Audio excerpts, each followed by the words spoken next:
Ben écoute frère, j'ai de plus en plus de mal à pouvoir le ressentir, donc je pense que il commence à partir. Donc dépêchez-vous de vite les retrouver. Il est épuisé mon Templier. Et ça fait quand même 2 jours qu'ils sont perdus dans l'océan, 2 jours qu'ils tapent. Donc voilà, avec plus d'oxygène. Chaque fois, il s'épuise. Donc, mon Dieu, on va les ressortir morts de là. Oh, vous me les retrouvez, hein? Je crois que vous savez pas ce que ça veut dire. Vous les retrouvez. Vivants comme morts, même si ça y a plus d'oxygène, vous les retrouvez, vous le remontez, ce putain de sous-marin. Il y a les corps des nôtres à l'intérieur. Leur place, c'est dans un cimetière, c'est pas au fond de l'océan. Donc, du coup, écoute, je le ressens, mais très faiblement. C'est de plus en plus faible, donc... je sais, mon Dieu, ne commence pas à pleurer. Je sais. T'es là? Toujours. Je tiens le coup. J'essaye, on va dire. Entre ça et l'explosion. Alors, mes Français, vous faites que de me contacter en me disant, ma sœur, l'explosion, ça vient de quoi? Comment ça se fait? C'est pas le premier. Et les changements de température. Je vous ai dit qu'il y a des problèmes de bâti, de construction, et avec les changements climatiques, ça ne tiendra pas. Ça va se multiplier. Faut arrêter le gaz dans ces cas-là. L'électricité part pas en vrille comme ça. C'est rare, hein, si ton installation n'est pas défectueuse, c'est très rare que tu aies un court-circuit qui te foute le feu à la maison. La plupart du temps, c'est tu le provoques pour l'assurance. Donc oui, là, il va falloir arrêter le gaz de ville. Est-ce qu'il y a pas... Le gaz de ville, c'est un problème parce que ça passe dans le sol, ça remonte dans les habitations. Sauf que le problème, il y a des problèmes d'isolation, il y a des problèmes de prise d'air. Donc voilà, il y a d'énormes problèmes dans nos bâtiments. C'est des bâtiments anciens qu'on rénove. Oui, mais rénover avec du bâtiment qui a été mal construit de toute façon... Eh ben oui, à un moment donné, plus vous mettez vos produits de merde dans le béton, plus au final, ne vous étonnez pas d'avoir des matériaux qui cèdent. Comment ça se fait que les pyramides, les temples mayas, donc voilà tout ce qui a été construit dans le temps, si ça n'a pas été éliminé par l'homme ou par la nature, ça y est encore. Je vous ai dit, reprenez les constructions franc-maçonniques de l'époque. C'est la seule solution pour éviter ce qui nous arrive dans les époques futures. Alors oui, bien sûr, c'est jamais dans l'instant présent. Quand tu vas construire des nouveaux logements, il faut que tu prennes compte des changements climatiques, donc sismiques, météorologiques, climatiques. Il y a cette triqueta, sismique, météorologique et climatique. Vous devez tenir compte de cette triqueta dans chaque fois que vous construisez. Voilà comment à l'époque ils construisaient, ça tombait pas. Ben oui, parce que, il y en a eu, hein. C'est pas pour dire, mais toutes nos constructions, dont la pyramide de Babel, qui n'est pas la pyramide de Khéops, puisque maintenant tout le monde sait que Khéops a juste repris l'ancienne civilisation et l'a refait partir dans quelque chose de neuf en se l'appropriant. Il a fait renaître les 12 dieux, les 13 dieux de l'Égypte, les 13 dieux, donc voilà, des Atlantes. Et oui, les 13 Anunnaki, ça part de là. Donc, à la question, ma sœur, comment ça se fait et qu'est-ce qu'on fait? Ça, c'est les changements climatiques. Regardez à Paris, regardez dans vos grandes villes, les températures sous le sol et dans les murs des appartements. Et c'est là que vous comprenez où vient le problème. L'isolation. Pas d'isolation thermique. Donc, quand il y a un changement climatique, changement temporel, eh ben oui, à un moment donné, c'est logique.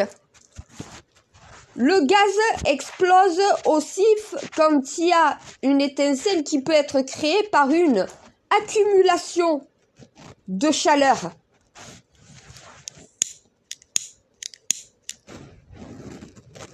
Et au bout d'un moment, c'est la logique qui confirme la règle. Qu'est-ce que vous voulez que je vous dise? Et à un moment donné, les constructions ne vont pas. Et ça fait 6 ans que je vous le répète. Oui, je sais, mon Dieu, 6 ans que je me répète, ça rentre pas. Non, mais ils continuent de construire avec leur technique. Mais pas avec la seule et unique technique qui existe dans le bâtiment, celle des francs-maçons. Ils ont perdu ce savoir. Parce que les francs-maçons ont arrêté de faire les tailleurs de pierre, ont arrêté de faire les constructeurs. Eh ben oui, ils se sont mis dans l'internet, dans le cinéma, dans la télé, dans ci, dans ça. Donc voilà, ils ont laissé tomber le monde du bâtiment. Combien reste-t-il encore de compagnons? Ah mais les compagnons ont ce savoir. Les compagnons savent construire. Et Notre-Dame de Paris, c'est mes compagnons qui l'ont reconstruite. Et les compagnons sont des tailleurs de pierre, sont des bâtisseurs. C'est ceux qui, à l'époque, ont construit Notre-Dame de Paris, déjà, à la base. Les francs-maçons sont compagnons du savoir et du devoir. Et je connais mes ordres, hein, mon Dieu. Et encore, oui. Mais j'essaye de leur faire comprendre qu'il faut revenir à des produits beaucoup plus naturels. Comment ça se fait que nos routes s'effondrent alors que les routes Maya, qui sont faites que de composés naturels, t'as aucun composé chimique dans les routes Maya. Vous voyez les routes blanches Maya? Ces routes sont faites avec des successions, des superpositions de différentes couches, tout simplement de matériaux. T'as du gravier, t'as, exemple, de la noix de coco, de la fibre de coco, t'as plusieurs étages comme ça, et ça permet une filtration des routes. Alors certes, on va me dire, oui, mais à l'époque, ils avaient des charrettes, ils n'avaient pas de voiture. Certes. Donc c'est pour ça qu'il faut un peu de chimique. Mais pas autant que ce que vous faites. Votre chimique ne tient pas la route. Puisque la chimie bouffe. Au bout d'un moment, le naturel, il reste que du chimique, ça pète. Il faut revenir à des constructions dans le bâtiment ancien. Ce qu'on faisait avant. Et c'est pas pour dire, mais Versailles, voilà, Notre-Dame, regardez toutes les cathédrales, toutes les églises, regardez tous ceux qui sont encore hors de terre et qui ne se sont pas effondrés. Pourquoi? Parce qu'on savait construire à l'époque. Parce que ce qu'on utilisait comme ingrédient pour notre construction, il y avait un peu de chaux qui peut être chimique, mais la chaux reste toujours naturelle. À un moment donné, vous mettez de la chimie de partout. Mais la chimie donne des mauvais résultats au bout d'un moment. La chimie est censée uniquement soigner l'humain à partir de plantes quand les plantes ne sont pas suffisamment puissantes pour pouvoir te soigner seul. Ça reste que pour de la médecine. On ne met pas de chimique ailleurs. Et la chimio, c'est chimique. Mais c'est à partir d'ingrédients biologiques qui sont dénaturés pour en faire quelque chose de plus puissant, pour en faire une synthèse. Eh bien, le bâtiment, c'est pareil. Tu as besoin, par rapport à notre utilisation, qui n'est pas la même que l'époque, d'un peu de chimie dans le bâtiment. Mais moitié-moitié. Minimum, maximum, moitié-moitié. Tu vas pas plus haut en chimie. C'est du 50-50, 50% nature, 50% chimie. Tu dois jamais dépasser un 50% de chimie dans ta préparation. Sinon, la chimie attaque le reste. Et ça pète. Voilà. Pareil, vous isolez vos murs de votre maison. Mais est-ce que vous savez que le mur interne, s'il est fragilisé, il a besoin d'être isolé, d'être comblé, d'être renforcé. La plupart du temps, vous faites que des travaux dans votre logement. Mais quand c'est l'immeuble qui a un problème dans les murs, vous vous souvenez l'explosion? Avec le mur qui a complètement gondolé? Ça, c'est parce que à l'intérieur du mur, il y a un problème. Soit d'isolation, soit thermique. Donc voilà, il y a un problème. Tu peux faire tous les travaux que tu veux dans ton logement. Si les murs porteurs sont défaillants parce qu'il y a un problème qui est subvenu à la longue, parce que oui, un bâtiment, ça bouge, la terre bouge. Et à un moment donné, vous croyez que parce que vous marchez sur la terre, elle bouge pas? Mais le sol est en mouvement permanent. Vous n'anticipez pas ces mouvements. On me dit, ah mais il y a des effondrements de boue, il y a des coulées de boue, ah mais il y a des... Ben oui, mais la terre est un être vivant. Et ça, je crois que vous l'avez complètement oublié. Vous croyez que c'est comme la Lune ou comme Mars. Non, c'est pas une planète morte. C'est une planète vivante. Elle est vivante. C'est un être vivant, cette planète. À force d'y mettre trop de chimie, à force d'y mettre trop de création qui est impure à la consommation et à la vie sur Terre, au bout d'un moment, ne vous étonnez pas de vous retrouver comme ça. Regardez la composition de vos produits dans le bâtiment. Regardez pourquoi on est obligé de vous faire porter des putains de masques. À l'époque, est-ce qu'ils avaient des masques pour pouvoir travailler le bâtiment? Ils n'en avaient pas. Mais c'était que des produits naturels qui respiraient. Ils respiraient pas de produits chimiques. Pourquoi ils étaient en meilleure santé, ils vivaient plus longtemps en réalité à une époque? À une époque, ils vivaient très longtemps. Et l'espèce humaine a réussi à vivre jusqu'à 150 ans. Sauf qu'au final, on diminue notre espèce vitale parce que tout le chimique, la chimique qu'on met sur cette planète nous tue à petit feu. Mais vous n'arrivez pas à le comprendre. Là, c'est quoi? Là, c'est un problème de conception du bâtiment. Et vous allez regarder l'état du bâtiment, vous allez faire des travaux, les experts, et vous allez vous rendre compte que c'est le bâtiment qui était défaillant. Et problème thermique du bâtiment, problème d'isolation du bâtiment, la chaleur s'est engouffrée et ça a tout fait péter. Voilà. Mais il te faut pas une étincelle, pas forcément une étincelle, une condensation un petit peu bizarre, donc voilà, ça c'est des fois, faut pas trop chercher, hein. Il n'y a pas quelqu'un qui a allumé et qui a tout fait péter. S'il y a une fuite de gaz et qu'il y a une variation de température avec une condensation qui se crée sans que personne s'en rende compte, des fois, c'est pas visible à l'œil nu, hein. Et boum! Alors, je tiens à préciser que j'ai demandé quand même à un frère de GDF pour savoir exactement si c'était bon ou pas. Il m'a dit c'est bon. Oui, une condensation de chaleur avec une fuite de gaz, oui, ça peut faire exploser une bouteille de gaz, ça peut faire exploser un bâtiment. Oui, je sais, tu as toujours raison. Oui, mais laisse-moi des fois en douter, c'est bien d'avoir des doutes.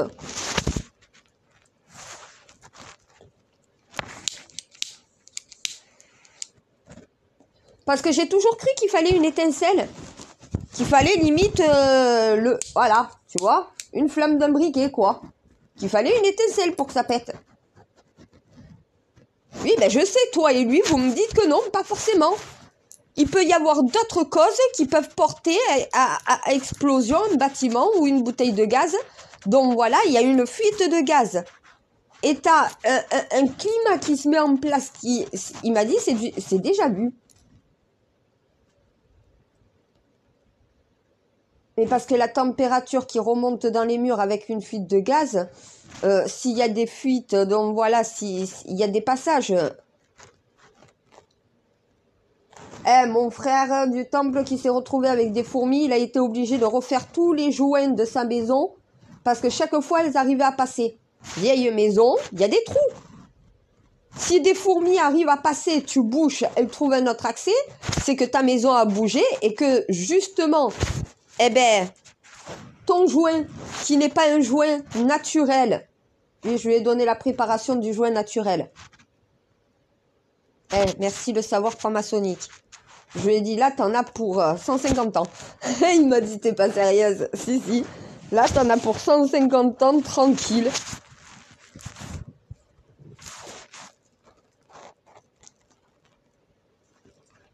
Ah ben, c'est plus solide. C'est moins chimique. Donc, ça pourra durer plus longtemps dans le temps. Si tu utilises du joint acheté en grande surface avec que des produits chimiques, le joint, en réalité, au bout de 10 ans, ça y est, il commence déjà à être sensible et être de moins bonne qualité. Il perd en qualité avec le temps, le produit chimique. Parce que le produit naturel, il garde sa qualité en permanence.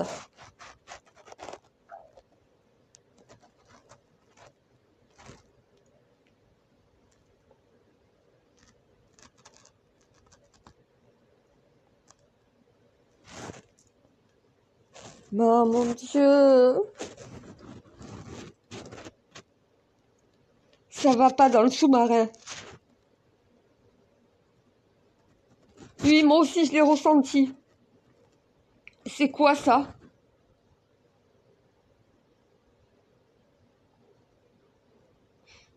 Mon Dieu, mon Dieu, mon Dieu. Ça va être trop tard. Je garde encore espoir tant qu'il y a de la vie, il y a de l'espoir.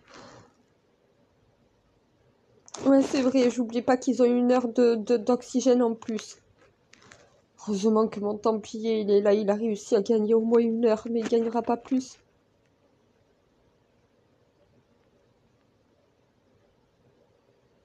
Ouais, il va en falloir du courage, parce que franchement, je pense que je vais pas arrêter de pleurer. Pourquoi aussi tu m'as donné autant de Templiers du Saint Graal?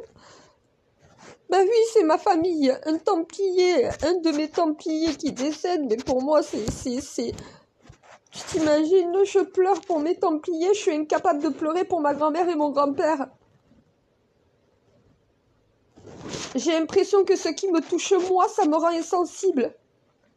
Mais tout ce qui touche l'humanité et le temple, je suis d'une sensibilité à fleur de peau.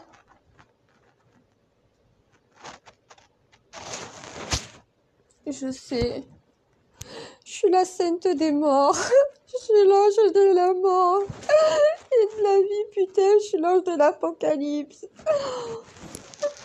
Je sais ce que je suis, merci. Je veux leur éviter le pire, pas le déclencher, l'éviter, faut éviter l'apocalypse. Et ils n'ont pas compris que c'est déjà en marche. On peut renverser les choses, on peut inverser le mal qu'on a fait et remettre un peu de bien pour éviter le pire.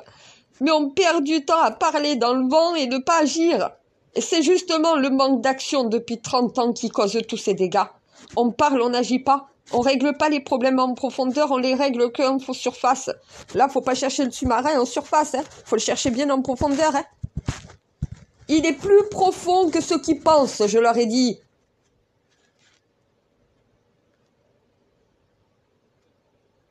Ah, mais j'ai réduit le périmètre, donc il les retrouve là. Là, le périmètre, il est réduit, c'est faisable. Il me dit, on les trouve pas. Mais plus profond. Il me dit, mais c'est pas possible, plus profond. Si, plus profond.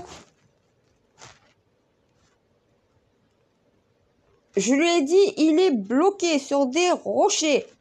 Donc, tant que tu ne trouves pas une masse rocheuse, c'est pour ça que je comprends pas pourquoi ils n'ont pas passé la mer au scan. Tu scannes toute la zone, donc voilà, avec le radar détecteur, et tu arrives à savoir où il y a des masses. Si tu as trouvé une masse rocheuse, tu sais qu'ils sont dedans. Mais ils sont capables. Je suis désolée, on a la technologie pour vider les océans et voir ce qu'il y a dessous. Les secrets engloutis, voilà, la technologie qu'ils utilisent sur RMC dans les documentaires. C'est ça, t'as tout compris. Ils sondent la partie de recherche et le radar va leur dire justement où se trouvent les fonds marins et où se trouvent des masses rocheuses. T'envoies justement des sous-marins de recherche dans ces zones de masse rocheuse. Et il va falloir, moi j'utiliserai 2 sous-marins pour essayer de le remonter au maximum et de déclencher après les flotteurs pour que ça remonte.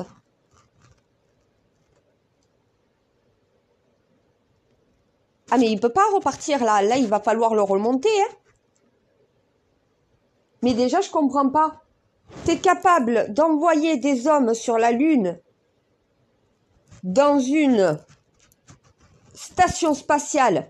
Comment tu fais pour passer d'une fusée à une station spatiale? Tu te connectes par un sas. Pourquoi on ne peut pas connecter deux sous-marins pour faire passer d'un sous-marin à l'autre les personnes qui s'y trouvent dedans? Il devrait y avoir une porte avec un sas qui permet de vider l'eau et de pouvoir connecter deux sous-marins. Un sous-marin en difficulté, tu t'imagines la galère pour le remonter? Tu le laisses au fond de l'eau, mais tu sors l'équipage. Il te suffit d'avoir un hublot. Donc voilà, d'avoir différents... Et il te faut deux sas, un en dessous et un au-dessus, selon dans quel état se trouve le sous-marin, dans quel état il est bloqué. Tu dois pouvoir connecter un sas, donc les deux sous-marins qui se connectent, et la possibilité de rendre ça, bien sûr, insubmersible, et de pouvoir faire passer un équipage d'un sous-marin à un autre. On est capable de faire passer un équipage d'une fusée à une station spatiale par un sas qui raccorde les deux. Il suffit que tu t'encastres dans la porte de connexion, que tu mettes en place un système de modules qui va avancer, qui va venir se plaquer contre la paroi de l'autre sous-marin, un système de prise d'air donc voilà qui va vider l'eau le temps de la manœuvre. Tu ouvres une porte, tu ouvres l'autre porte et tu fais passer d'un côté à l'autre. Une fois qu'il n'y a plus personne dans le sous-marin, tu refermes le sas et là tu rétractes le tunnel